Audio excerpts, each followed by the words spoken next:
안녕하십니까. 김남진 특수교육학의 김남진입니다. 오늘은요 2022학년도 실질적으로 지금이 2021년도지만 시험을 기준으로 해서 말씀을 드리는 거니까 2022학년도 합격 전략 설명회를 실시를 하겠습니다. 우선 지금에 있어서 주된 내용은 이제 재학생하고요 이제 새롭게 다른 진로를 좀 변경을 해서 특수교사가 되고자 준비하시는 분들을 대상으로 해서 만든 자료입니다. 시험 공부를 어떻게 해야 되느냐, 주의해야 될 것은 뭐냐, 이런 부분들도 있고, 가장 기본적으로는 배점, 그 다음에 답안 양식, 이런 부분들까지도 설명을 드릴 테니까 너무 깝깝했던 부분들, 이런 부분들, 궁금했던 부분들, 이런 부분들을 이번 기회를 통해서 어느 정도는 해결해 하시고 준비해 나가셨으면 좋겠습니다. 우선 좀 보겠습니다. 시작하는 이들을 위하여 이렇게 붙여놨습니다. 좀 전에 말씀을 드렸던 대로 재학생이 주된 타겟입니다. 그러나 재학생뿐만 아니라 이제서야 한번 시작해 볼까 라는 분들도 꽤나 계시죠. 그쵸? 다른 직업 쪽에 계셨다가 기간제라든지 다른 부분 때문에 다른 쪽으로 나가셨다가 다시 들어오시는 분이라든지 임용을 한 번도 준비 안 하셨던 분, 혹은 교육대학원이라든지 여타에서 전공을 전환하셨던 분들께서는 지금 강의를 참고하시면 되겠습니다. 자, 우선 배점서부터 한 번씩 좀 살펴볼 수 있도록 하겠습니다. 우선은 이와 같이 유아 특수하고 초등 특수를 먼저 소개시켜 드리는 이유는 우리가 시험 체계가 공고도 그렇고요. 그 다음에 출제 패턴도 유아하고 초등은 거의 유사합니다. 과목도 그렇고, 반면에 중등은 또 조금 차이가 있기 때문에 이와 같이 이원화해서 조금은 설명을 드리겠습니다. 먼저 살펴볼 내용은 유아 특수하고 초등 특수를 대상으로 한 1차 시험 과목을 말씀을 드리겠습니다. 유아 특수 같은 경우는 교직 논술, 교육과정, 한국사, 이렇게 세 과목을 여러분들이 준비를 하시면 돼요. 과목이라고는 하지만 이건 범주화시켜서 과목이에요. 범주화시켜서 과목이고, 이 안에는 실질적으로 수없이 많은 과목들이 들어가 있다라고 보시면 됩니다. 교육학은 없습니다. 교육학은 없고요. 교직 논술에서부터 이렇게 되는 거다. 유아특수 보시면 배점 보시겠습니다. 전체 100점 만점입니다. 100점 만점이고, 교직 논술이 20점입니다. 20점이고 한 문항이 주어집니다. 한 문항, 이거 한 문항밖에 안 주어져? 이거 실질적으로 문항이 한 문항이라는 거고, 그 밑에 있는 하위 문항들은 4-5 문제가 같이 주어지는 거예요. 그래서 20점의 배점이 각 하위 문항당 또 별도의 배점이 주어지는 거죠. 1시간 동안 작성하게끔 돼 있습니다. 무엇을요? 논술을요. 논술을 1시간 동안 작성하게끔 돼 있는 게 교직 논술입니다. 다음에 두 번째로 교육과정이라는 부분이 들어가 있죠. 이 교육과정은 말 그대로 유치원 교육과정, 특수교육 교육과정, 이런 교육과정만을 이야기하는 게 아니라 그와 같은 교육과정도 포함되고요. 장애인 등에 대한 특수교육법, 즉 특수교육법도 포함이 되고요. 아니면 무슨 강론, 이렇게 이야기하는 것들 있잖아요. 지적장애아 교육, 학습장애아 교육, 이와 같은 부분들, 교과 내용학도 전부 포함되는 것들이 우리가 뭉뚱그려서 교육과정, 이렇게 이야기를 하고 있습니다. 그게 16문항 내가 출제가 되는 겁니다. 통상 16문항을 기준으로 해서 출제가 되고 있는데, 조금 전에 말씀드렸던 교직 논술하고 동일합니다. 하위 문항이 존재해요. 하위 문항이 존재하는데 적게는 3문항, 하위 문항의 수가, 많게는 5문항, 평균 한 4문항 정도 요 선에서 출제가 되고 있기 때문에 평균 4문항만 잡아도 이게 얼마입니까? 64문항이 되는 겁니다. 작게 쪼갠다면 64문제를 나눠서 보는 거죠. 나눠서 보면서 총 이제 140분에 걸쳐서 시험을 보는데, 그 유형은 뭐냐 그러면 이제는 객관식이 없어요. 사지선다, 오지선다, 이 유형이 없습니다. 기출문제 보게 되면 사지선다, 오지선다 있으니까 지금도 있는가 보다 이렇게 생각하실 수 있는데, 지금은 없어진 유형, 그래서 기입형하고 서술형만이 존재한다. 이렇게 생각을 하시면 되겠죠.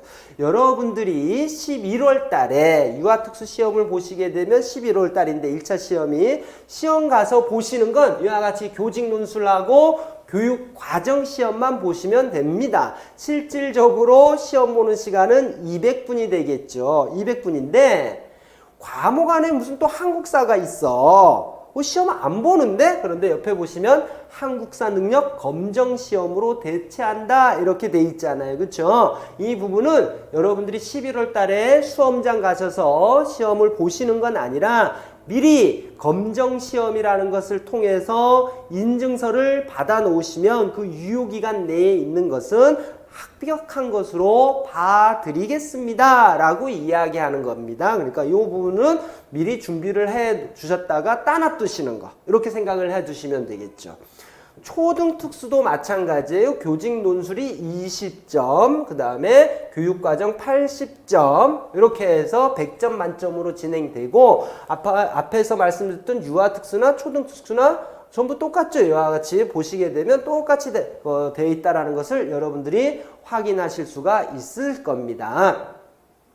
이제 1차 시험 출제 범위하고 내용 좀 볼게요. 조금 전에 과목들을 봤더니 과목은 아까 앞에서 봤을 땐 2과목이었다. 그쵸? 2과목이었는데 실질적으로 보게 되면 3번에 걸쳐서 시험을 봅니다. 3교시에 걸쳐서 시험을 본다라고 생각을 하시면 돼요. 교직 논술 같은 경우는 유초 공통입니다. 유초 공통 교직 논술이니까 모집 분야별 교직 교양 전 영역이다라고 돼 있습니다. 그럼 뭘 공부해야 될까? 이 부분은 별도로 공부할 건 없어요. 그 내용과 관련해서는 별도로 공부하실 건 없습니다. 여러분들이 교과 내용학을 공부하면서 즉 특수교육을 공부하시면서 이 컨텐츠가 되는 교직 논술에 대한 답이 되는 것들은 다 공부를 하시게 돼요. 여러분들이 별도로 시간을 할애하셔야 될 부분은 뭐냐 그러면 글 쓰는 방법에 대해서만 일정 부분 할애를 하시면 됩니다.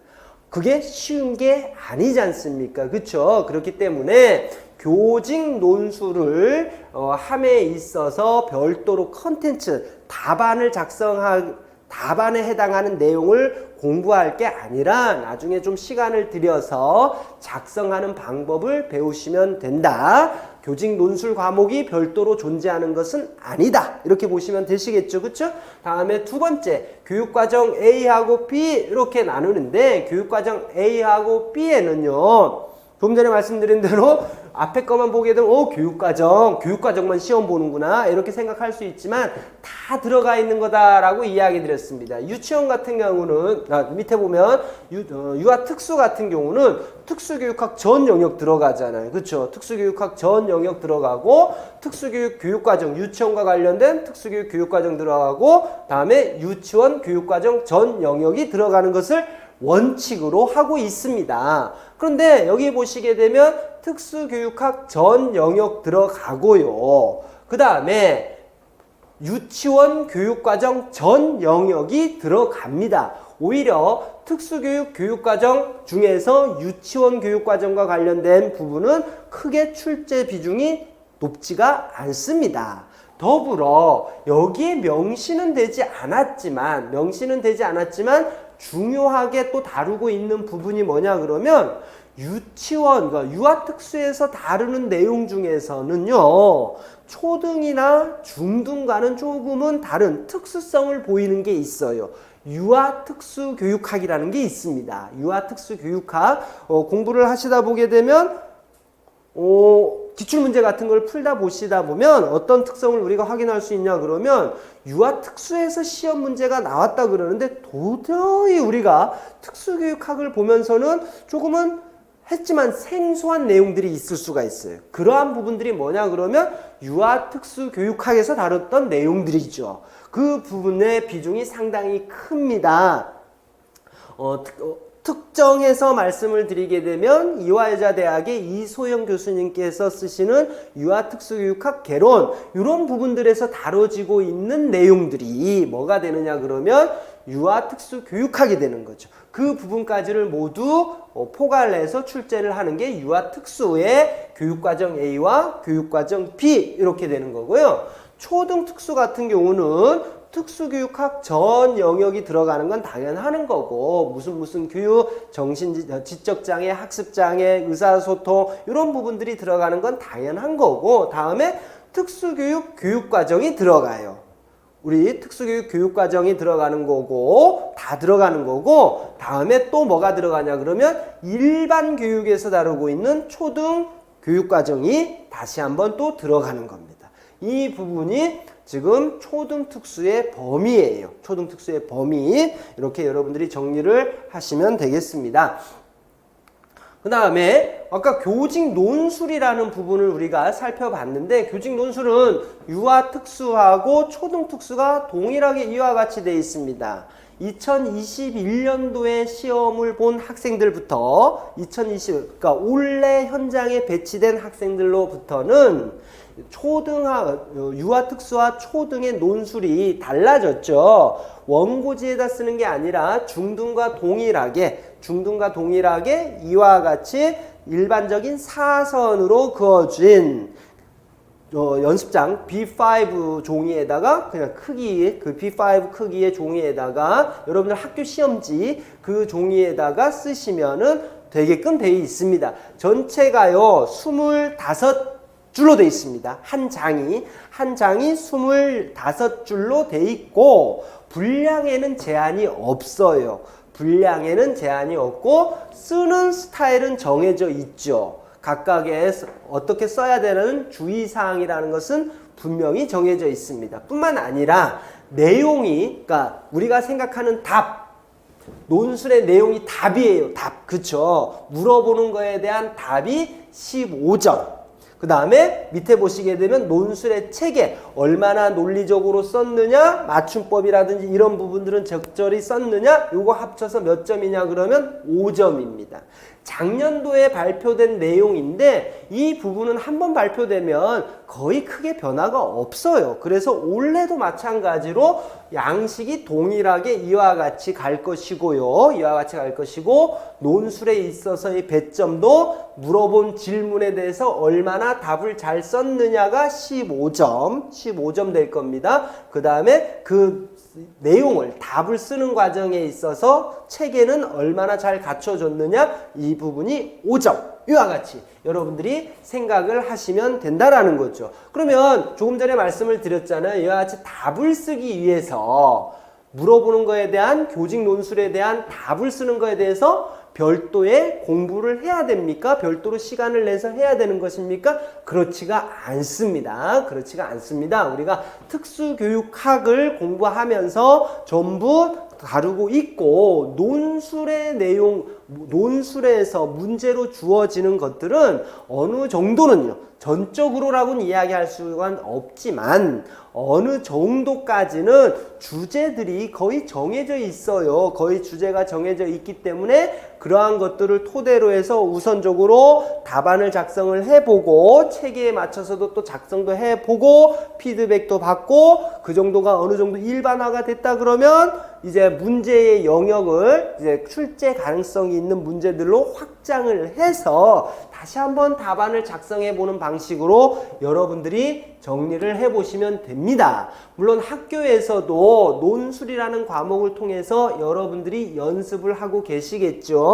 그러한 부분들을 실질적으로 여러분들이 임용에다가 한번 맞춰서 작성을 해보시면 좋을 거예요. 그렇기 때문에 한국교육과정평가원에 들어가시게 되면 이 샘플이 여기 견본이라고 찍혀는 있지만 이 부분을 여러분들이 그대로 출력 다운을 받으신 다음에 학교에서 시험지 사이즈에다가 복사를 하세요. 그 다음에 직접적으로 위에다가 써보는 그런 훈련을 가져보는 것도 상당히 필요하다 그리고 좋다라고 여러분들에게 말씀을 드리고 싶습니다. 다음으로 교육과정 A, B 문제 유형에 대해서 살펴보겠습니다. 문제를 전부 보여드릴 수가 없어서 일부만 보여드릴게요. 아까 문제 유형이 기입형이냐 서술형이냐 이렇게 된다라고 말씀을 드렸습니다. 기입형이냐 서술형이냐라고 되어 있는데 문제가 이와 같이 주어지고요. 문제의 일부가 주어지고 나서 문제를 물어보는, 그러니까 제시문이 있고 이와 같이 물어보겠죠. 오른쪽과 같이. 그러면 나이, 기억과 니은에 해당하는 단어 쓰세요. 다른 거 안 써도 되는 거예요. 빈칸에다가 지금 기억과 니은 빈칸 처리가 되어 있잖아요. 여기에 들어가는 단어를 앞뒤 다 자르고 해당되는 단어만 딱 집어넣었다. 빈칸 채우기 하듯이 뭐 설명 이런 거 필요 없다. 집어넣으면 된다. 그게 뭐냐 그러면 기입형입니다. 기입형. 그다음에 또 똑같은 문제인데 이 문제의 하위 유형, 하위 질문인데 뭐라고 돼 있냐 그러면 디귿을 장기교육 목표 성취도 평가 방법으로 사용하는 이유를 쓰세요 라고 했습니다. 이유에 대해서 서술을 해야 되겠죠. 주어와 서술어를 갖춰갖고 쭉 서술을 하면 됩니다. 이러한 스타일을 뭐라고 이야기를 하냐 그러면 서술형 이렇게 이야기해. 딱 단어만 딱 쓴다 라고 하게 되면 기입형인 것이고 조금의 설명, 짧아도 되고 길어도 돼요. 그러한 부분들은 뭐라고 이야기하냐 그러면 서술형인데 어떤 데다가 써야 됩니까? 이와 같은 양식이 주어져요. 이와 같은 양식 칸들이 나눠져 있죠. 그래서 이 부분이 둘, 넷, 여섯, 여덟, 열 칸입니다. 딱 반으로 나눠서 10줄이 주어지는데 이 안에다가 조금 전에 있던 답들을 써야 되는 거예요. 그러니까 서술형이니까 서술형 길게 써야 되는구나. 아이고 줄이 10줄밖에 없는데요. 이 안에 하위 문제에 대한 답들을 동그라미를 쳐가면서 혹은 아까 1번 이렇게 돼 있었잖아요. 1번 이렇게 표시해 가면서 전부 표시를 해야 된단 말이에요. 답을 써야 되니까 길게 쓰는 것은 좀 금물이겠다. 맞죠? 금물이기 때문에 여러분들이 공부를 하실 적에 이러한 질문이 나왔을 때는 압축해서 이와 같이 답을 해야지 라고 하면서 정리를 해 나가면서 정리를 해 나가시는 게 추후에 이와 같은 제한된 공간에다가 답안을 작성해야 된다는 것을 감안하게 되면 상당히 도움이 될 것이다 라고 생각이 듭니다. 이제 마지막으로 세 번째 과목이 뭐가 있었냐 그러면 한국사 능력 시험 검정이 있었습니다. 한국사 능력 검정 시험이 있었는데 원래 시험을 보게 되면 1월, 3월, 5월 이렇게 접수를 받아서 시험 일시가 2월, 4월, 6월 이렇게 있습니다. 유효기간이 언제냐 그러면 유효기간은 5년입니다. 유효기간은 5년. 11월 달에 우리가 통상 시험을 보니까 역산해서 5년이더라 이거죠. 그래서 올해 시험을 보시는, 시험에 응시 원서를 내실 분들은 제가 계산을 해보니까 몇 년도에서 시험 본 것부터가 유효하냐 그러면 2016년 1월 1일 이후에 취득한 상급 이상의 인증서는 상급 이상이어야 됩니다. 상급 이상의 인증서는 인정이 돼요.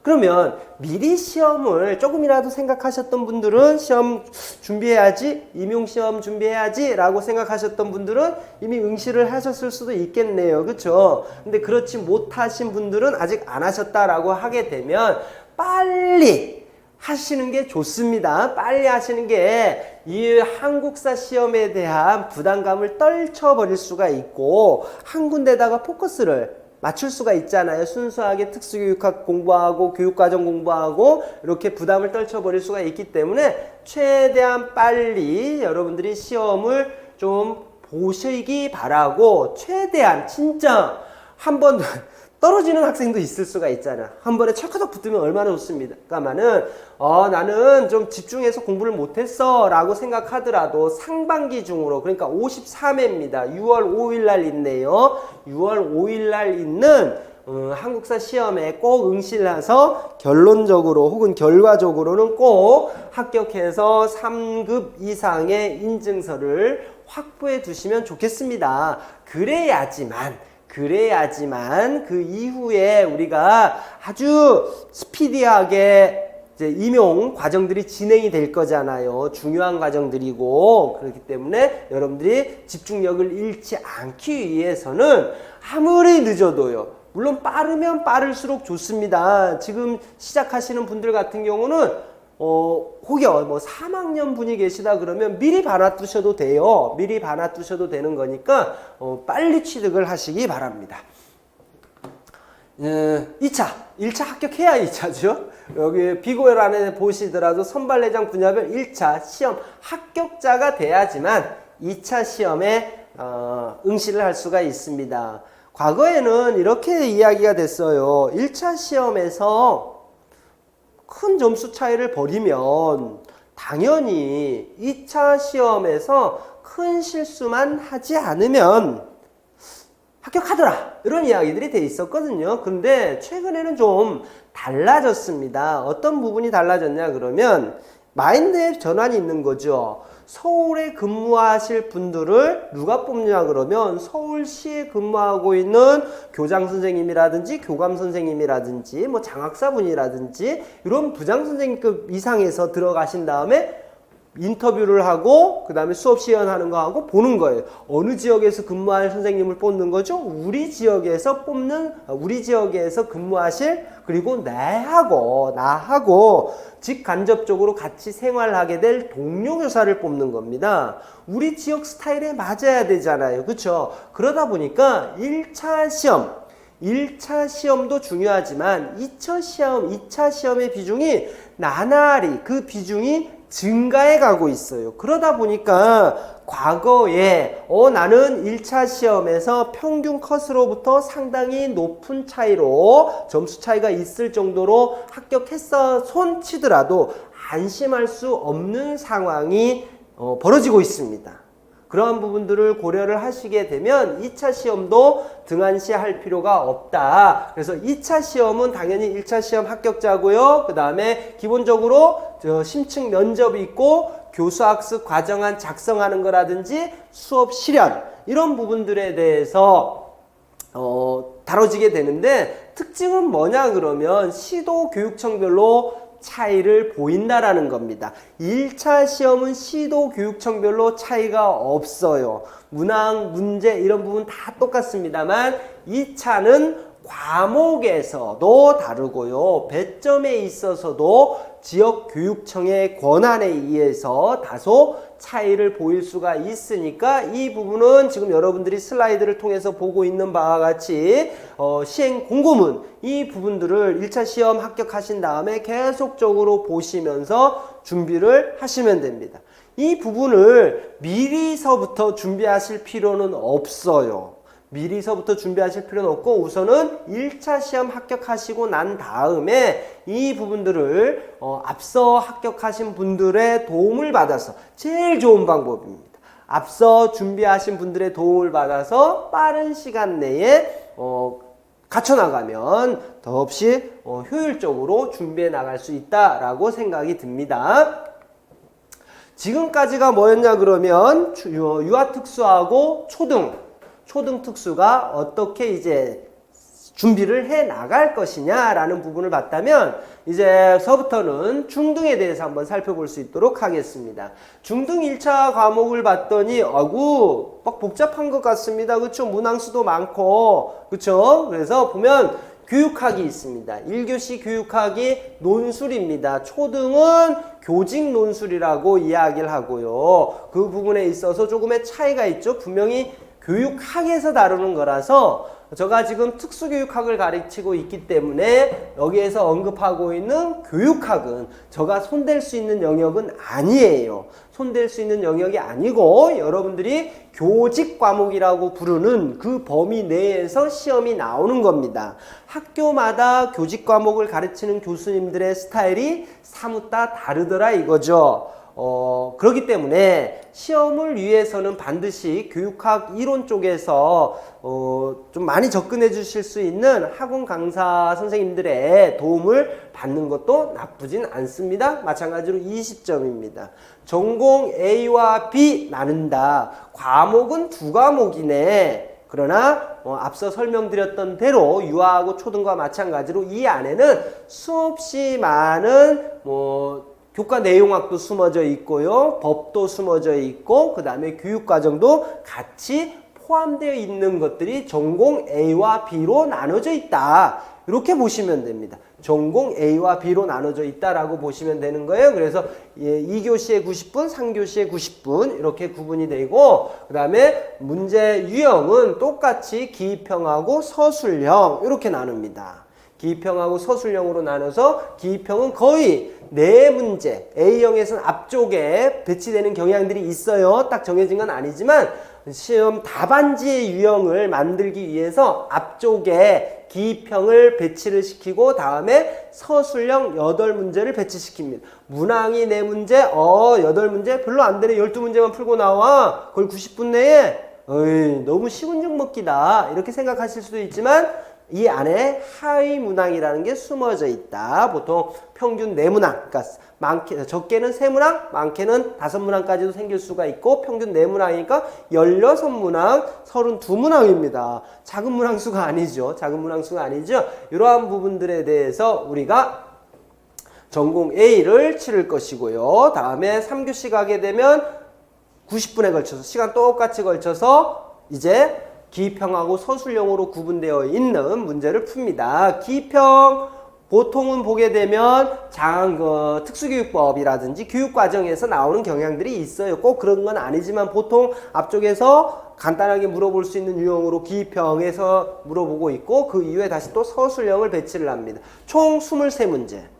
문항 수만은 그렇죠. 문항 수만은 23문제인데 하위 문항을 살펴보게 되면 적지 않은 문항들이 있다라는 것을 우리가 알 수가 있다. 그래서 80점의 배점으로 가더라라고 이야기를 할 수가 있고 앞서 설명드렸던 교육학의 논술, 교육학 논술과 합치면 100점이 되는 거죠. 교육학 논술하고 전공하고 합치면 100점 이렇게 되는 겁니다.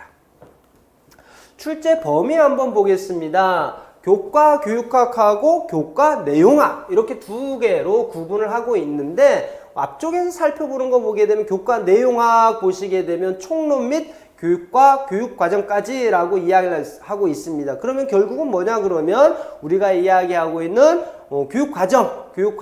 교육과정을 다루고 있다라고 보시면 되고 교과 내용학이 75%에서 65% 이렇게 이야기를 하고 있죠. 그러니까 장애 교육 이렇게 돼 있는 부분들이 65에서 75%를 차지하고 있다. 상당 부분은 요 내용에서 차지하고 있다라고 보시면 되겠습니다. 그러면 우리가 아까 교육과정 공부해야 된다. 어떡하지? 라고 생각을 하게 되면 범위가 어떻습니까? 라고 하게 되면 교육부에서 고시한 우선 기본 원칙 보시게 되면 원칙은 항상 현 시점에서요. 시험 보는 현 시점에서 공고하는 현 시점에서 발표된 교육과정을 중심으로 하고 있습니다. 그 밑에 서브로 보시게 되면 특수학교 교사들을 보게 되면 총론 2020 교육과정, 교육부고시 2020 교육과정을 총론 같은 경우는 이와 같은 규정을 보고 그 다음에 점자도 마찬가지죠. 2017년도 것을 볼 것이냐 2020년도 것을 볼 것이냐 항상 개정이 있으니까 이런 부분들이 있으니까 항상 최신 버전으로 해서 여러분들이 공부를 해 두시고 어떤 부분을 갖고 공부를 해야 될지 이런 부분들은 항상 학교 교수님들이라든지 학원에서 강의를 하시는 분들을 토대로 해서 확인을 하시면서 공부를 하시는 게 좋겠다라는 생각이 듭니다. 전공 A, B를 봤더니요. 전공 A, B, 이거 어떻게 전공 A, B를 구분합니까? 전공 A다, B다 구분은 없어요. 뭐가 전공 A고 뭐가 전공 B다 이런 구분은 없습니다. 그냥 시간이 90분씩 주어져 있으니까 그 부분을 한꺼번에 다 보게 하기는 무리니까 적절하게 배치를 해서 명명하기를 전공 A라고 명명했고 어떤 것은 전공 B라고 명명했을 뿐입니다. 그래서 문제의 유형들을 보게 되면 기입형하고 서술형이 있는데 한번 볼게요. 이와 같이 문항이 주어져 있습니다. 문항이 주어져 있다. 보시게 되면 1번 보면 검사 도구의 명칭 쓰세요 라고 했죠. 기억에 위한 방법 쓰세요. 니은에 해당하는 검사 도구의 명칭 쓰세요. 설명 없어도 됩니다. 이거에 해당하는 방법 그대로 딱 써주면 되고 니은에 해당하는 표준화 검사 도구의 명칭만 딱 써주면 돼요. 다 필요 없는 거죠. 쓰라는 것만 딱 쓰면 됩니다. 방법 써주고 검사 도구 명칭만 써주면 끝난다. 그것을 뭐라고 이야기를 하냐 그러면 기입형이다. 이렇게 이야기하는 겁니다. 다음으로 8번 문항을 한번 볼까요? 블라블라블라 이렇게 한 다음에 작성 방법에 따라 서술하시오 이렇게 했습니다. 중등은요 초등하고 달리 밑에다가 작성 방법이 이와 같이 표로 박스 안에 제공이 됩니다. 이 부분들을 보시면서 위에도 문제도 돼 있잖아요. 작성 방법에 따라 당연히 이 사이에는 뭐가 들어가겠습니까? 문제가 들어가겠죠. 제시문들이 들어가고 제시문이 끝나면 작성 방법이 두어져 있습니다. 하위 문항의 번호는 없습니다. 하위 문항의 번호는 없습니다. 초등은 하위 문항의 번호가 있는데 반해서요. 중등은 하위 문항의 번호가 없습니다. 그래서 답안을 작성할 때도 동그라미를 하신 다음에 쭉 작성을 하시면 됩니다. 서술형이다. 하위 문항도 없다. 그냥 동그라미만 돼 있다. 그러면 첫 번째 동그라미와 두 번째 동그라미를 연결을 해서 문장을 만드는 거냐? 아니요. 이거 논술형 아닙니다. 논술형이 아니라 서술형이거든요. 서술형이니까 또 위에 있는 동그라미에 맞는 답을 문장을 만들어서 문장의 요소를 갖추어서 답을 써주시면 되는 거고, 다음에 두 번째 동그라미 답안지에도 마찬가지로 동그라미 그린 다음에 여기에서 정보를 한 가지 제시할 것 이렇게 했으니까 요거에 맞춰갖고 문장의 요소를 갖추어서 주어하고 서술어 이와 같이 양식을 갖추어서 답을 작성해 주시면 그게 서술형입니다. 서술형 그러니까 우리가 학교에서 보시면 서술하시오 그러면 시험지 가득 답을 쓰고 이렇게 하잖아요. 그런 의미의 서술형이 아닙니다. 왜 그런지 한번 볼까요? 답안지가 이렇게 되어 있습니다. 기입형을 쓰는 문항은 상대적으로 폭이 작다. 맞죠? 폭이 작고 반대로 이제 서술형이라고 이야기하는 것들에 해당하는 문항은 보시는 바와 같이 문항에 뭡니까? 줄이 몇 개 좀 그어져 있습니다. 근데 이 폭이 넓지가 않아요. 폭이 넓지 않기 때문에 앞서 보셨던 바대로 여기에 동그라미 첫 번째 거와 두 번째 동그라미에 대해서 답을 길게 써버리면 어떤 현상이 벌어지겠습니까? 요 해당 공간을 벗어나 버리겠다. 그쵸? 해당 공간을 벗어나 버리면 어떤 규정이 있느냐? 해당 공간을 넘어간 답안에 대해서는 넘어간 부분에 대해서는 채점이 이루어지지 않아요. 그렇기 때문에 요 범위 안에서 해당되는 공간 안에서 답안을 작성하는 것이다. 그러니까 서술식하고 논술식은 분명히 다른 겁니다. 간단하게 문장의 요소를 갖춰서 작성을 하게 되면 그게 서술식 이렇게 여러분들이 정리를 하시면 되겠습니다. 한국사 능력 검정 시험은 앞서 유아하고 초등에서 설명드린 바와 같이 동일합니다. 뭐 초등이라고 응시생들은 한국사 검정 시험 언제 응시하고 중등은 언제 응시하세요? 이런 게 있는 게 아니니까 동일하게 빨리 시험을 준비하시는 분들 우리 3학년이라든지 저학년 분들이 계시다 그러면 빨리 최대한 빨리 지금이라도 빨리 따놓고 마음에 편안한 상태에서 임용 준비를 하시면 더 좋으실 것 같아요. 1차 시험 합격하시면 이제 2차 준비하셔야 되죠. 시험 과목은 심층 면접, 지도안 작성하는 거하고 수업 실기, 이런 수업 실현 이런 부분들이 있습니다.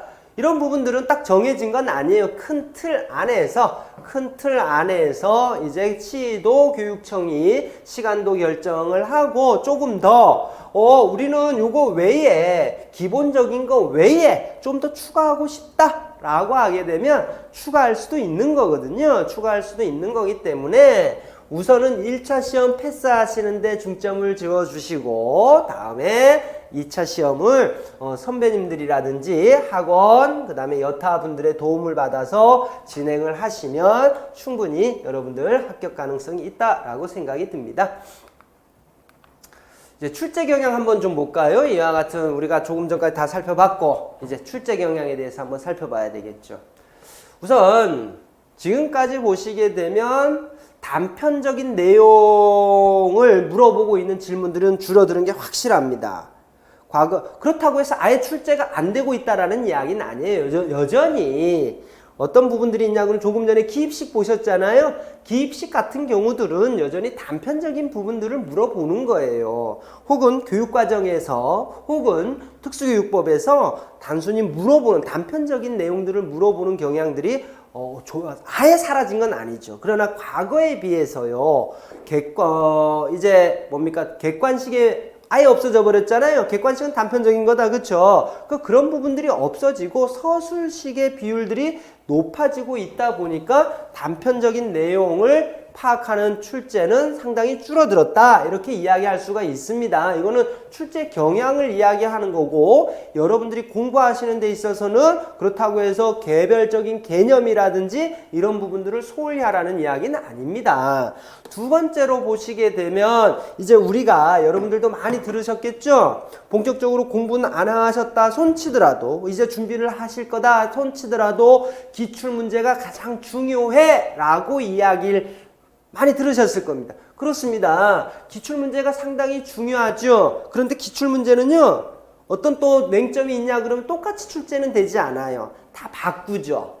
다 바꿔서 출제를 합니다. 다 바꿔서 출제를 하는데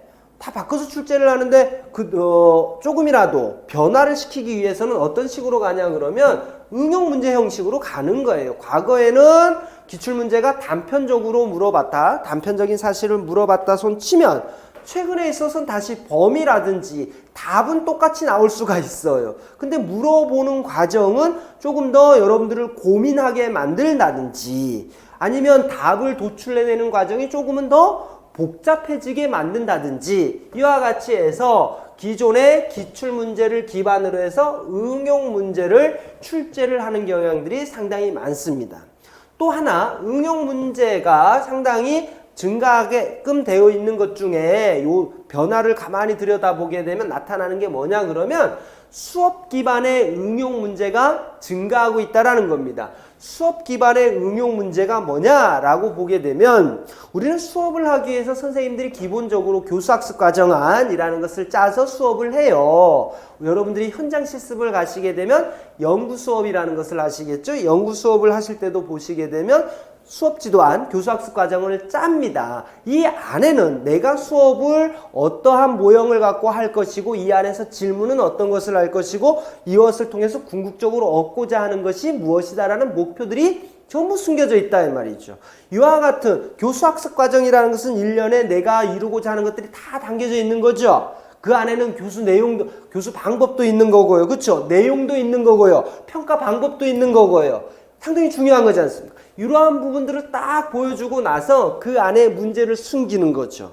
그 안에 문제를 숨기는 겁니다. 그래서 이 내용이 무엇이냐 혹은 이와 같은 방법을 적용을 하려 그런다. 그랬을 때 이 명칭이 무엇이냐 평가를 하려 그런다. 평가를 함에 있어서 유의해야 될 상황은 무엇이냐 이런 부분들을 물어보는 거예요. 그러니까 결국은 뭐냐 그러면 우리의 교직 생활하고 직접적으로 관련이 있는 것들을 끌고 와서 우리가 수업 시간에 다루었던 내용들하고 결합을 시켜버리는 거죠. 과거에는 어떻게 냈는데요? 그냥 쭉 교과서 우리가 보고 있는 교재의 내용을 캡처를 하듯이 갖고 가서 문제에다가 그냥 냈어요. 그 부분을 보니까 그냥 우리도 많이 봤던 문구네 이거 답이지 라고 해서 썼다라고 한다면 지금에 있어서 출제되는 것들은 그렇게 단편적으로 생각을 할 수 있는 것들이 아니다라고 여러분들에게 말씀을 드리고 싶습니다. 다음으로 한번 또 보실까요? 장애 영역 간의 경계가 이제는 무의미해졌다라는 것도 하나의 출제 경향입니다. 정서행동장애에는 이 문제가 나올 거야.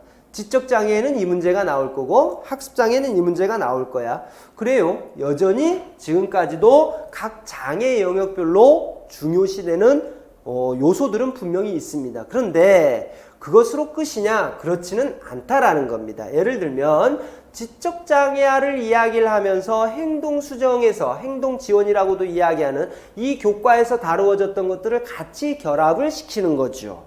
그러면 최소한 지적장애아라는 장애 영역에 대한 이해와 함께 행동지원에 대한 이해가 같이 있어야 된다는 거죠.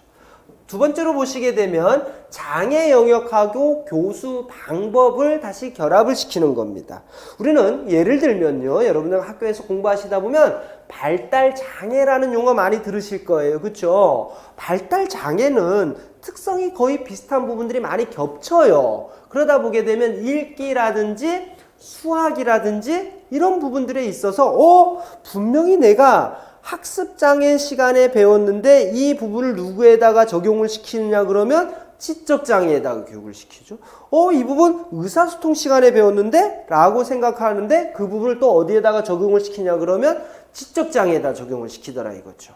왜냐 그러면 우리가 지적장애와 교육 시간에 배우는 내용들은 우리가 학교 시간에 배정된 시간이라든지 교재의 분량이라든지 이런 제한된 거다. 제한된 범위 내에서 해야 되기 때문에 좀 다소 뭐가 있었다라고 치게 되면 시험은 그렇지가 않다 이거죠.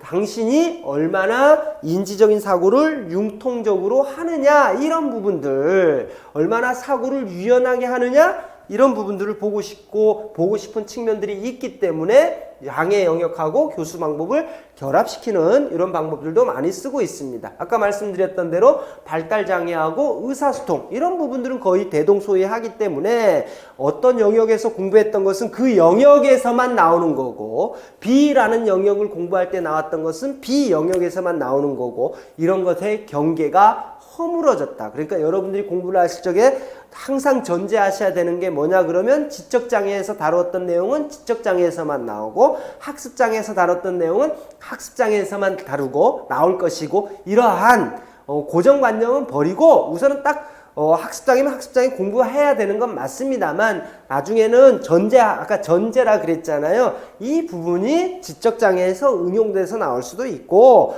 이 부분이 학습장애에서 응용돼서 나올 수도 있다라고 하는 부분은 항상 전제하시고 공부를 하시기 바랍니다. 이제 다음 보시게 되면 특수교육 교육과정하고 특수교육법은 계속 꾸준히 출제가 되고 있다라는 겁니다. 비중에 있어서 출제하겠다라고 돼 있으니까 계속적으로 출제가 될 수밖에 없습니다. 계속적으로 출제가 되고 있고 앞으로도 계속 출제가 된대요. 아이고야? 벌써 한 문제는 혹은 두 문제는 여러분들에게 이야기 드렸네요. 그렇죠? 이거 계속 출제가 되고 있답니다. 어느 부분에서 출제가 되느냐는 그때 다르기 때문에 지금 언급이 되지 않지만 이건 픽스된 부분이다 이거죠. 픽스된 부분이다. 항상 출제가 되고 있더라. 자, 지금까지 출제 경향에 대해서 살펴봤습니다. 어떻습니까? 평이한 내용일 수도 있습니다. 여러분들이 이미 알고 있는 내용일 수도 있고요. 그러면 이와 같은 부분들, 지금까지 출제 경향, 급변하게 바뀌는 것들은 없으니까요. 급격하게 바뀌는 것들은 없으니까 평이하다고 여러분이 평가를 하든 내가 몰랐던 부분 이야기하네? 이렇게 평가를 하든지 간에 그 부분은 차치하고 조금 전에 우리가 살펴봤던 출제 경향을 토대로 해서 어떻게 시험을 준비해야 될 것인가 Q&A 형식으로 살펴볼 수 있도록 하겠습니다. 우선 시험 대비 전략 수립 시에 고려해야 될 사항을 먼저 여러분들하고 살펴드리겠습니다. 자, 우리 지금 아까 말씀을 드렸지만 현장에 있는 지금 N수생을 대상으로 한 게 아니라 이제 하시는 분들 그리고 주 타겟은 재학생들을 대상으로 한다라고 했습니다. 그래서 우선은 학교의 연간 학사 일정을 우선적으로 고려해 보실 것을 여러분들에게 당부드립니다. 무슨 이야기냐? 현장 실습 언제 갈 것이냐? 통상 4월 말부터 혹은 5월 초부터 가죠. 현장 실습 언제 갈 것이냐? 여름방학 언제부터냐? 2학기 개강 언제냐? 뿐만 아니라 2학기 개강하게 되면 내가 졸업을 위해서 남은 학점은 몇 학점이냐? 내가 수업에 참여해야 되잖아요. 이런 부분들은 얼마냐? 한번 고려해 보시고 여러분들이 스케줄을 잡으셔야 됩니다. 지금 예를 들면 현장 실습을 가셔야 된다 그러면 공부를 오롯이 못해요. 지금과 같이 못해요. 그렇다 그러면 다른 전략을 세우셔야 되죠. 그렇죠? 혹은 또 2학기에 개강을 하게 되면 수강 과목이 여전히 내가 18학점 남았어. 아이고 공부 언제 하셔? 이런 부분들이잖아요. 그 다음에 얼마 남지 않았다, 학점이 얼마 안 남았다 그러면 공부할 시간이 많다라는 이야기예요. 그 시간을 어떻게 관리할 것인가, 이런 부분들을 전체적으로 디자인하기 위해서는 여러분들의 연간 학사 일정도 한번 고려해 보시고 검토해 보시는 것이 필요하다. 두 번째는 아주 중요한 이야기가 될 수 있습니다. 먼저 앞서 나가고 싶어 하시는 분들 물론 있으시죠. 그렇죠? 앞서 나가시는 분. 임용시험 과거에는 쉽게 됐다라고 하는 선배들도 있는데 최근에는 3학년, 이르면 2학년, 최근엔 수업을 듣는 학생들 같은 경우는 1학년 수업을 들어가더라도 임용준비에 대해서 묻는 학생들이 있습니다. 그와 같은 부분들을 보게 되면 과거하고는 사뭇 좀 달라진 분위기를 우리가 볼 수가 있다라는 거죠. 근데 저 같은 경우는 모르는데 학교 수업도 들어본 적이 없고 그런데 먼저 선행학습을 한다라는 것은 효율적이지 못하다라는 생각이 듭니다. 뿐만 아니라 모르는 것을 파기 위해서 드리는 시간도 있지만 5개념이 정립될 가능성이 상당히 많기 때문에 여러분들에게 선행학습은 별로 추천해드리고 싶지 않습니다. 그 대신에요, 선행학습이 아니고 5개념을 잡을 가능성도 없고 이런 부분들이 뭐가 있냐 그러면 지금 여러분들이 보고 계신 바죠. 특수교육법 5개념 잡을 일이 없습니다. 왜냐고요? 그대로 외우시는 게 우선이니까요. 교육과정 어떻습니까? 5개념 생깁니까? 개념을 이해하는데 어렵겠습니까? 아닙니다. 교육과정은 5개념 생길 일이 없습니다. 그대로 보시면서 외우시면 되는 겁니다. 점자는 내가 외웠느냐 안 외웠느냐의 문제지요. 5개념의 문제는 없습니다. 하물며 그 규정에 나와 있는 거 기본적으로 암기해 두는 것만으로도 상당한 도움이 됩니다. 마지막으로 DSM-5를 이야기를 합니다. DSM-5가 뭘까요? 뭐 궁금증을 가시는 분도 계시겠지만 정서행동장애 혹은 자폐 이런 부분들에 들어가시게 되면 여러분들이 많이 듣게 되실 거예요. 이 DSM-5가 한 20가지가 넘어요. 우리가 한번 건드려 봐야 되는 것들이. 그 내용 중에는 또 기억을 해야 될 부분도 상당히 많고요. 이런 부분들을 고려를 하게 되면 DSM-5 같은 거 보면서 익숙하게 만들어주고 이해하려는 부분도 있으면 좋겠지만 우선은 자주 보고 익숙하게 만들어주는 부분들이 오히려 여러분들에게 도움입니다. 그래서 비록 지금 응시자격, 4학년 졸업을 앞둔 시점이 아니라서 시험에 참여할 수는 없지만 미리 준비하시는 분이 계시다면 이와 같은 부분들은 지금부터 시작하시는 게 훨씬 낫습니다. 나중에 4학년이 돼서 그때서부터 임용 강의를 들으면서 지금 보고 계신 부분들을 같이 해 나가시려 그러면 너무 어려워요. 우리 초등 같은 경우는 초등 교육과정이 될 거고, 그 다음에 유아 특수를 준비하시는 분들은 유치원 교육과정. 이런 부분들도 전부 먼저 여러분들이 스스로 해 나가실 수가 있는 부분입니다. 그래서 이 부분들을 먼저 하십시오라는 부분을 말씀을 드리고 싶네요. 이제 다음 한번 보겠습니다. 자, 첫 번째, 아까 시험 대비 전략 나왔잖아요. 시험 대비 전략, 아까 것들을 고려해 보시고 첫 번째로 이야기할 수 있는 게 학교의 연간 학사 일정하고 독학 가능한 시험 범위를 먼저 가능해라. 아까 첫 번째, 두 번째 이야기했잖아요. 그래서 독학 가능한 시험 범위를 우선적으로 공부를 시작하시는 게 맞습니다. 법이라든지 특수교육법이라든지 교육과정이라든지 이런 부분들 먼저 끝내는 게 맞고, 다음에 3월 달까지는요, 이제 실질적으로 시험을 볼 수 있는 자격이 생겼다. 나 4학년이고 올해 졸업한다. 졸업 점수에도 아무 문제가 없다. 이렇게 됐을 때 3월까지는 기본 이론을 모두 마치시는 게 맞습니다. 기본 이론을 마치시는 게 그 이후에 일정을 고려했을 때 맞는 겁니다. 그 다음으로 기본 이론을 끝냈을 때 이해만 하면 되지요? 아닙니다.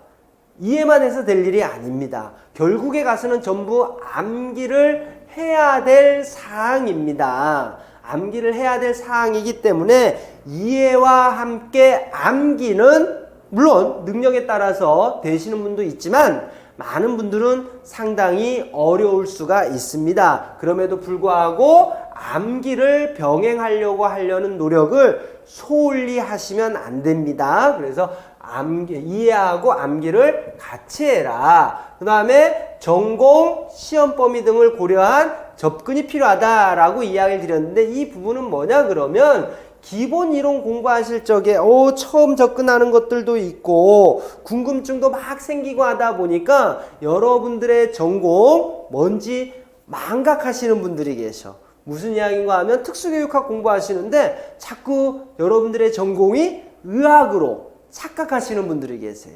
또 어떤 분들은 내가 치료와 관련된 언어치료라든지 물리치료라든지 작업치료를 하고 있는 것 같이 착각하시는 분들이 있습니다. 우리는요, 임용시험 준비하고 있잖아요. 임용시험 준비하고 있다. 어떤 선생님 되기 위해서? 특수교육학 준비하기 위해서.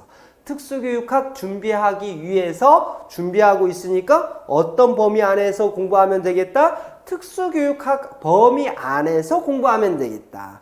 벗어난다 손치더라도 조금 그 가능성을 열어두고 조금 하면 된다라는 거지요. 너무 깊이 파고드시는 분들이 계십니다. 그래서 그 부분을 다시 한번 고려를 하자라고 하고, 3월달 처음 공부할 적에 처음에는 불타는 의욕을 갖고 학구열로 잘 따라옵니다만 그 불타는 학구열이 동기가 오래가지 않더라고요. 그래서 내가 오늘 배운 것을 오늘 복습하고 완전히 나의 것으로 비록 만들지는 못하더라도 학원 강의를 듣고 계시다 그러면 최대한 학원 강의 듣는 것을 미뤄서는 안 됩니다.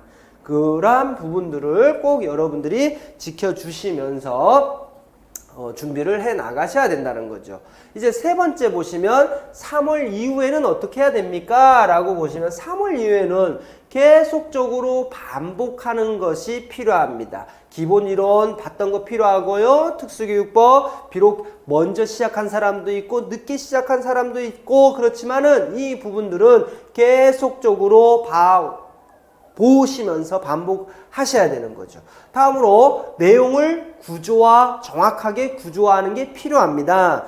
학생들에 따라서는요, 3월 처음에 기본 이론을 들으면서 구조화하시는 분들도 계시지만 우리가 다 그렇잖아요. 모든 학생들의 능력이 다 똑같으면 얼마나 좋겠습니까? 그렇게 따라오지 못하는 학생들도 분명히 있다라는 거죠. 내용도 엄청나게 쏟아지겠고요. 그쵸? 내용도 엄청나게 쏟아지는 데다가 그 부분을 이해하는 데도 힘들고, 그런데 어느 시간에 내용 구조화하느냐라고 생각을 해서 따라오기 급한 학생들도 물론 있습니다. 그럼에도 불구하고 3월이 지나면서는 분명하게 뭐는 이루어져야 되냐 그러면 내용 구조화라는 부분은 분명히 있어야 된다라는 겁니다. 그 다음에 주요 개념도 명확하게 이제 잡아 나가야 되겠죠. 5개념 잡고 있었던 부분을 전부 쳐내 가야 된다라는 이야기입니다. 그 다음에 기출문제 풀이도 이루어져야 되고 출제 경향 파악 및 개념 자동화도 이루어져야 되는 게 3월 이후입니다. 물론 답안 작성법도 숙지해야 됩니다. 답안 작성법은 뭐 오래 걸리진 않아요. 한 몇 번만 여러분들이 심혈을 기울여서 집중하신 다음에 연습을 해보시면 금방 되는 거라서 어렵지는 않고요. 그 다음에 유아특수하고 초등특수들 같은 경우는 교직 논술로 대비해야 되죠. 대비라는 게 별건 아니고 답안 작성 방법에 대해서 트레이닝을 받을 필요는 있다라는 생각이 듭니다. 자, 이제 Q&A, 학생들로부터 많이 받는 Q&A 한번 간단하게 살펴볼까요? 선행학습 해야 됩니까? 말아야 됩니까? 라고 좋지 않겠습니까? 이건 뭐 저의 생각입니다. 저의 생각이고 여러 학생들을 봤더니 이렇더라는 것을 정리를 해서 여러분들에게 소개를 해드리는 겁니다. 우선 장애 영역 말고 모르는, 아직 내용에 대해서 명확하게 모르고 있는데 장애 영역 공부하지 마시고 5개념 생길 가능성이 상당히 높다라고 말씀을 드렸잖아요. 그렇기 때문에 특수교육법, 교육과정, 점자 이런 부분들 꾸준히 나오고 있는 부분들 5개념이 형성될 가능성이 상대적으로 떨어지는 그런 부분들을 시험범위에 들어가는 내용들 중에서 우선적으로 여러분들이 스스로 하시는 것, 그리고 먼저 하시는 것이 좋다, 이렇게 저는 생각을 합니다. 다음 질문. 강론에 대한 이야기가 항상 있습니다. 강론 봐야 될까요? 아니면 볼 필요 없을까요? 여러분은 어떻게 생각하십니까? 저는요, 이렇게 생각합니다. 시간 되면 보십시오. 그리고 능력 된다면 또 보십시오. 그러나 우리 한번 고민해 볼 필요는 있습니다. 자, 우선 이거지요. 여러분들이 보고 계신 혹은 보시게 될 수험서는 이 학원에서 강의를 하고 계신 강사분들의 생각을 써놓은 책이 아닙니다. 다 앞에 보시게 되면 뭐라고 돼 있냐 그러면 편저, 이렇게 돼 있습니다. 편저가 뭐예요? 편저라는 것은 이미 존재하고 있는 책에서 그 내용의 일부를 캡처를 해서 적절히 리디자인 했다라는 이야기입니다. 그러니까 순수하게 나의 지적 재산이 아니기 때문에 저라고 안 하고 편저라고 이야기한 겁니다. 무엇을 보면서 이렇게 캡처를 했을까요? 그럼요. 시험에 출제가 많이 된다라고 하는 강론서, 혹은 출제가 될 것 같은 내용을 담고 있는 어떤 특정 강론서의 챕터, 단락, 이런 부분들을 캡처를 해서 만든 게 뭐냐 그러면 지금 여러분들이 보고 계신 기본서라는 겁니다. 이미 여러분들은 기본서를 보고 계신 겁니다.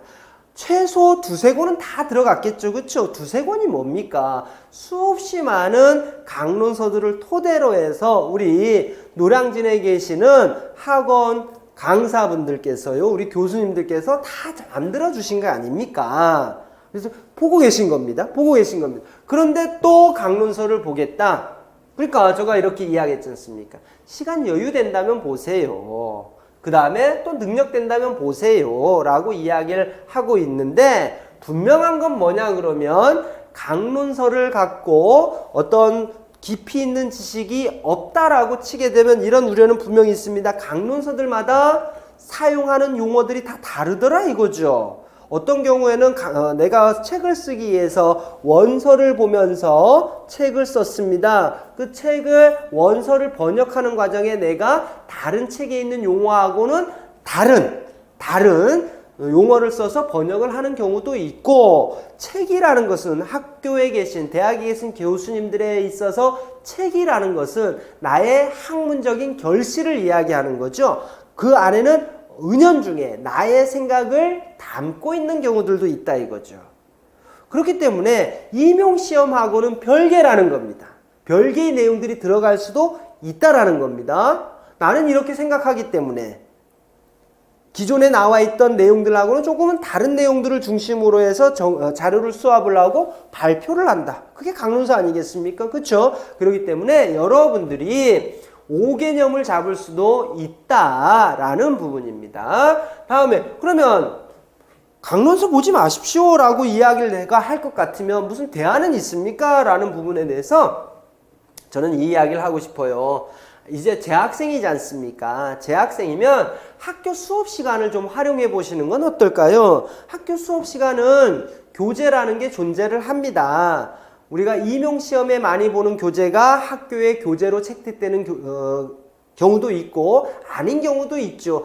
아니면 어떻습니까? 여러분들이 예를 들어서 청각장애아 교육을 이번 학기에 수강하고 있다 그러면 학교의 교재도 한번 보시고 도서관 가시게 되면 수없이 많은 교재들이 있잖아요. 하물며 제가 여러분들에게 강론서 이거 좋습니다 라고 이야기 안 해도 이미 인터넷에는 어때요? 수업용 강론서들이, 수험생들이 꼭 봐야 될 강론서들이 다 회자가 되더라 이거죠. 그 내용들하고 여러분들 학교에 있는 책들 비교해 보면서 수업 시간에 담당 교수님한테 한번 문의해 보시면 학원 수업 듣는 것보다 더 좋지 않겠습니까? 5개념 생길 가능성도 없고 1타 2피잖아요. 말 그대로. 그래서 이와 같이 여러분들이 별도의 시간을 내서 별도로 강론서를 보는 것은 저는 조금은 부정적으로 본다. 여러분들이 지금 재학생이라는 것을 고려하고 아직은 완전하게 공부가 안 돼 있다라는 것을 전제로 한다면 저는 강론서 보는 것은 한번 고려해 보십시오 라고 말씀을 드리고 싶습니다.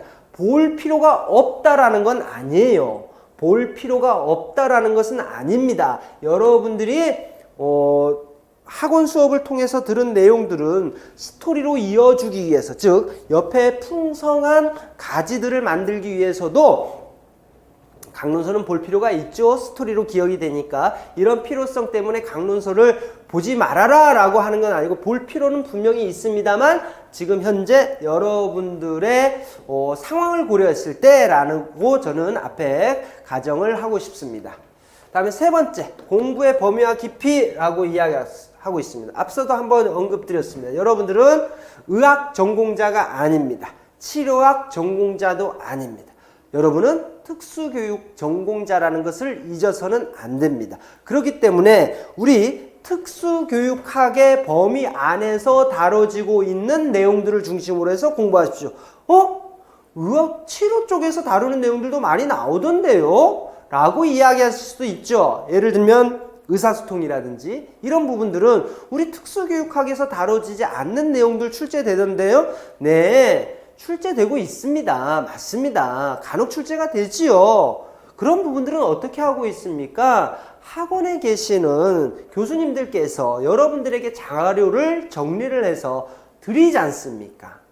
드리고 있고 필요한 부분만큼, 필요한 깊이만큼은 여러분들에게 드리고 있어요. 근데 많은 학생들이 어떤 심리적인 이유 때문에 자꾸 의학적으로 더 깊이 빠져드는 학생들을 심심찮게 적잖이 볼 수가 있습니다. 참으로 좀 조심해야 될 상황이죠. 의학적인 부분은 제가 아무리 강의를 해도요, 의학 계열에 계신 분들을 뛰어넘을 수가 없어요. 치료 쪽의 이야기는 제가 여러분들에게 자료를 아무리 갖다 주고 제가 설명을 한다 손 치더라도 저 역시도 오류의 가능성이 생길 가능성이 없다라는 부분은 장담할 수가 없습니다. 특수교육학은 자신 있죠. 그쵸? 우리가 무엇을 전공하고 있느냐 이런 부분들에 대해서 여러분들이 같이 보시고 분명한 건 특수교육학에 있어서의 임용시험은 특수교육학에서 다루고 있는 내용을 중심으로 해서 출제한다라는 겁니다. 다음 한번 볼까요? 세 가지로 전부 이제 마무리가 됐네요. 이와 같이 세 가지 부분에 대해서 여러분들 다시 한번 정리를 해 보시고요. 다시 한번 좀 심사숙고라는 표현을 저는 해드리고 싶어요. 항상 무엇을 공부해야 될 것이냐 한번 생각을 해보시고 집중하시고 내가 제대로 했느냐 안 했느냐 한번 생각을 해보시고 이렇게 해서 심사숙고를 해보시기 바랍니다. 다음 네 번째 보시기 바랍니다. 네 번째 보시면 이런 것들 있죠. 아까 선행학습 말고 법 같은 거 하십시오라고 했단 말이에요. 똑같이 해야 됩니까? 똑같이 암기해야 돼요? 아니요. 똑같이 암기하지 않으셔도 됩니다. 이 부분은 제가 누누이 출제를 들어가셨던 분들에게도 확인을 하고 올해 확인하고 또 다음에도 또 확인을 합니다. 법을 출제하셨던 분한테도 여쭤봤었고요. 아니면 교육과정을 출제하셨던 분들에게도 또 여쭤봤습니다. 아닙니다. 의미가 바뀌지 않는 한에서는 다른 용어가 아니라 똑같이 쓰지 않으셔도 됩니다. 예를 들면 요거죠. 우리가 흔히 이야기하는 대로 다르고 달라지는 것만 주의해라 라고 제가 표현을 했는데 14일 이전이라고 표현하는 거하고 14일 이후라고 표현하는 건 다르죠. 이와 같은 경우만 주의를 하시고 다른 것들은 똑같이 외우지 않으셔도 됩니다. 똑같이 외우지 않으셔도 되니까 키워드를 중심으로 해서 여러분들이 암기를 하시면 되고 이러한 부분들이 여러분들에게 상당한 스트레스, 교육법, 특수교육법, 교육과정 이거 그대로 외워야 되겠다라는 강박관념이 여러분들을 짓누르고 있다는 거 제가 잘 알고 있기 때문에 여러분들에게 이와 같은 이야기를 해드리고 있습니다. 이제 다섯 번째 스터디입니다. 스터디 해야 될까요? 말아야 될까요? 여러분 여러분이 옆에 있는 친구하고 똑같나요? 아니죠. 뭐가 똑같냐고 이렇게 질문을 할 수가 있지 않습니까? 학문의 깊이도 다르잖아요. 공부 스타일도 다르지 않습니까? 그쵸? 그런데 어떻게 스터디를 하시려고요? 안 맞으면 어떻게 하시려고요? 안 맞으면 스터디가 선배님들 보니까 하는 게 좋다라고 이야기하던데 안 해도 됩니까? 안 해도 됩니다. 스타일에 맞으면 하는 거예요. 그 다음에 꾸준히 할 자신이 없으면 하실 필요가 없습니다, 여러분. 하다 보게 되면 일정이라는 게 또 다 개인마다 다르니까 스터디 하다가 우리가 4월 말 되게 되면 현장 실습 간다. 깨져요. 누군가는 또 스터디 와서 공부를 하다가 도저히 못 따라가겠다 싶으니까 또 나가버려. 그러면 우리 스터디 차원에서요 달라져요. 가보니까 스터디 한다고 해서 가보니까 나의 공부 스타일하고 안 맞아. 이것도 또 새로운 나의 스트레스가 돼버려. 이게 득이냐 이거죠. 그래서 여러분들에게 맞는 사람도 있고 안 맞는 사람도 있습니다. 스터디를 했다고 해서 무조건 좋을 것 같으면 제가 여러분들 강제로라도 다 하십시오 이렇게 했겠죠. 근데 스터디의 효과가 나타나는 사람도 있고 안 나타나는 사람도 있습니다. 근데 분명한 건요, 스터디를 꼭 하셔야 될 때가 있다라는 겁니다. 1차 시험 때는 분명히 하셔도 좋고 안 하셔도 좋습니다. 여러분들의 공부 성향이 혼자 하는 거 좋아한다 그러면 스터디 안 하셔도 돼요. 새로운 정보가 오는 거 없습니다. 여러분이 듣는 학원 교수님이 정보를 건네주는 거잖아요. 학교 가면 교수님들이 정보 주는 거고 그걸로 됐어요. 근데 2차는 달라요. 2차는 누군가가 나의 수업을 내가 수업하는 것을 보고 피드백을 해줘야 돼. 맞죠? 그 다음에 내가 수업 지도안을 작성한 것을 보고 피드백을 해줘야 돼. 집단 면접도 준비를 해야 돼. 이런 부분이 있으려고 그러면 스터디라는 게 있으면 좋아요. 2차 준비할 때는 스터디가 어떻게 보면 필수적이다라고 저는 생각을 하는데 1차는 여러분들의 공부 스타일에 맞춰서 갖고 하시는 것이 좋습니다. 그래서 밑에 이야기했던 대로 나는 여러 사람하고 같이 공부하는 것을 좋아해.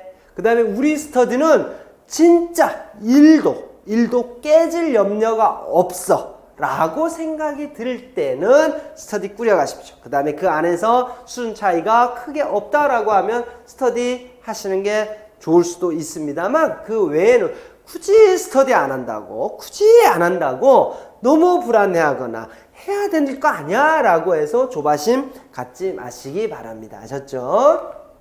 그 다음에 마지막입니다.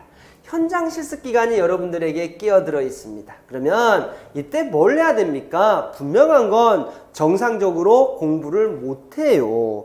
8시 40분? 늦어도 8시 40분이죠. 그 이전에 8시까지 가는 학교도 있단 말이에요. 여러분은 현장 실습 이제 교육생이잖아요. 교육 실습생이잖아요. 더 일찍 가기도 하고 혹은 더 늦게 남아서 다음날 수업 준비도 해야 돼요. 어떤 경우에는 꼴딱 밤을 새가면서 다음날 수업을 할 수업 자료를 만들어야 되는 경우도 있습니다. 이것은 무엇을 이야기하느냐? 공부할 시간이 없다라는 것을 의미하죠. 없다. 그러면 어떻게 합니까? 손 놔버려? 손 놓으면 안 되죠. 손 놓으면 안 되기 때문에 다음과 같은 방법들을 생각을 해볼까요?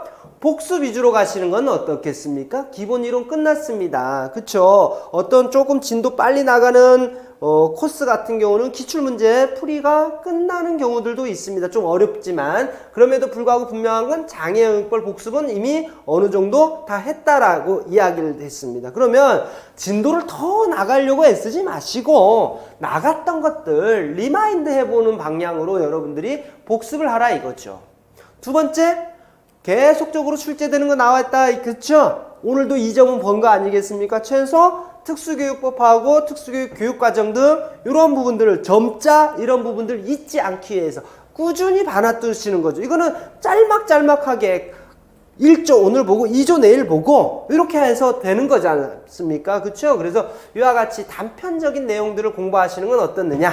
그 다음에 세 번째, 현장 실습 가니까 공부도 못하고 참 손해네 이렇게 생각하지 마세요. 부정적으로 생각하지 마시고 현장 실습의 그 한 달이라는 기간 자체가 뭐가 될 수 있느냐? 2차 시험을 준비할 수 있는 2차 시험을 준비할 수 있는 기간이 됩니다. 이것은 어떤 전제를 하고 있냐? 더없이 좋으냐 그러면 내가 응시하고자 하는 지역에서 현장 실습을 하고 있다 그러면 더없이 좋은 기회로 작용할 수가 있습니다. 그 현장에서 근무하고 계신 분들의 스타일, 즉 서울 스타일, 경기 스타일, 요 스타일에 맞춰 갖고 지도를 해주지 않습니까? 그쵸? 그러한 부분들에 대해서 오히려 그쪽 지역 해당 교육청의 스타일에 맞춰서 내가 지도안도 작성해 보시고 현장에 풍부한 경험을 갖고 계신 선생님들의 지도를 같이 받아보는 그런 기회로 긍정적으로 생각을 해보시기 바랍니다. 수업 실현도 지도도 받아보시고요. 이와 같은 기회로 활용을 하시는 게 오히려 어떤가. 그래서 이번 기회에 이번 수업을 듣고 계신 분들이 계시다 그러면 향후에는 나는 현장 실습을 어디에 갈 거냐? 이제 뭐 4학년들은 뭐 끝나버렸고 4학년들은 끝나버렸고 3학년들이 수업을 듣는다 손 치게 되면 어디로 가야 된다? 어디로 가야 된다? 아하, 내가 지원하고자 하는 학교로 내가 지역으로 지원을 해야 된다. 요거 한번 심각하게 고민해 보시기 바랍니다. 아셨죠? 됐습니다. 여기까지 됐습니다. 그러면 뭔가 좀 새로운 거 하나 좀 방법 좀 이야기해 주십시오 라는 거잖아요. 그러면 조금 전에 이야기했던 그런 일련의 과정들을 모두 담고 스케줄을 만들면 되겠네요. 그렇죠? 여러분들이 이제 시작을 한다. 이제 시작한다라는 거. 그 다음에 아직도 모르는 거 투성이다. 현장 실습도 가야 된다. 이런 부분들을 염두에 둔다라 그러면 이와 같은 방법으로 하면 어떨까라는 거죠. 제가 수업을 해보니까 1월달에서 3월달까지 기본 이론 나간다. 물론 기출이 중요하니까 기출로 나갈 수 있습니다만 수업 진도는 저가 나간 거예요. 수업 진도는 저가 나간 거고 학생들도 따라오겠지 싶었지만 대다수의 학생은 따라오지 못해요. 진짜 독한 학생, 진짜 부지런한 학생. 이런 학생이 아니면 진도는 진도는 나가고 있고 학생들은 수업은 듣고 있지만 진정으로 자기 것을 만든 것은 아니다라는 거죠. 그래서 기출이 중요하다라는 거 인정하지만 기출로 넘어가기 이전에 뭐가 필요하냐 그러면 구조화하고 기본 문제를 통해서 내 것으로 우선은 큰 틀에서나마 만드는 게 필요하다라는 생각을 가집니다. 만들어 놓고 다음 기출로 넘어가야 된다라는 거죠. 기출도 또 여러 가지로 접근하는 방식이 있습니다. 교재들을 보시게 되면 키워드 중심으로 묶어놓은 교재들도 있고 그 다음에 쭉 연도별로 장애 영역별로 그냥 묶어놓은 교재들도 있어요. 키워드 중심으로 묶어놓은 문제들의 단점은 뭐냐 그러면 장점은 개념을 잡는 데는 좋아요. 근데 한두 문제면 충분하지 않습니까? 근데 10문제가 전부요. 10문제가 전부 정답이 똑같아. 왜냐 그럼 그 키워드를 다루고 있으니까 1번부터 다음에 키워드를 다루는 문제까지는 전부 정답이 그거야. 생각할 필요도 없는 거 다 똑같으니까 이런 단점이 있습니다. 그런 부분들까지도 고려를 해서 기출문제 풀이를 좀 들어가고 기출문제 풀이 들어가게 되면 그것으로 끝나면 안 되죠. 기출문제는 기출문제예요. 과거형입니다. 그러면 이제 동형 문제 문제의 유형도 똑같고 난이도도 똑같은 문제를 갖고 풀어보기도 하고 이제 출제될 가능성이 있는 응용 문제도 확장해서 풀어보고 이렇게 돼야 되겠죠. 그 다음에 10월 달부터 11월 달까지는 10월부터 11월 달까지는 실전 모의고사를 통해서 여러분이 11월 달이라는 것은 응시하기 전까지 이야기하는 거예요. 응시하기 전까지 실전 모의고사를 통해서 계속적으로 실전 감각을 길러보는 것이 필요하다. 맞죠? 실전 감각이 있으셔야 되잖아. 이와 같이 하고 나서 이제 12월 합격한다고 전제하고요. 합격하면 이제 잠깐 쉬셨다가 사람인지라 잠깐 쉬엄쉬엄 하는 것도 필요해요. 잠깐 쉬었다가 2차 준비하시고 나면 2월달 되면 여러분들에게 아주 반가운 소식들이 막 올 겁니다. 막 오고 3월달 되면 노량진이나 딴 데 독서실로 가시는 게 아니라 여러분들이 근무하시게 될 학교로 출근을 하시게 되는 그런 기쁨을 누릴 수가 있습니다. 이와 같은 커리는 분명히 조금씩은 생각하기에 따라서 다를 수가 있는데 제가 생각했을 땐 이와 같은 커리가 돼야지만 좋다라는 생각이 듭니다. 이와 같이 해서 지금 제가 준비한 2022학년도 합격 설명회는 마무리 짓고자 합니다. 여러분들의 생각하고 조금은 다소 차이가 있는 부분이 있을 수도 있고 혹은 다른 노량진에 있는 교수님들하고 생각의 차이가 있을 수도 있습니다. 오롯이 저의 생각이고 저는 이렇게 하는 게 맞지 않겠나라고 하는데 토대를 두고 작성을 한 겁니다. 여러분들이 여러분들하고 맞지 않는 부분은 어느 정도 스크린을 해서 들으시면 감사하겠고요. 틀렸다라고는 생각하지 않아요. 여러분들하고 다른 거지 틀렸다라고는 생각하지 않습니다. 그 부분은 인정을 해 주실 것으로 제가 믿습니다. 긴 시간 동안 저의 강의를 들어주셔서 감사합니다.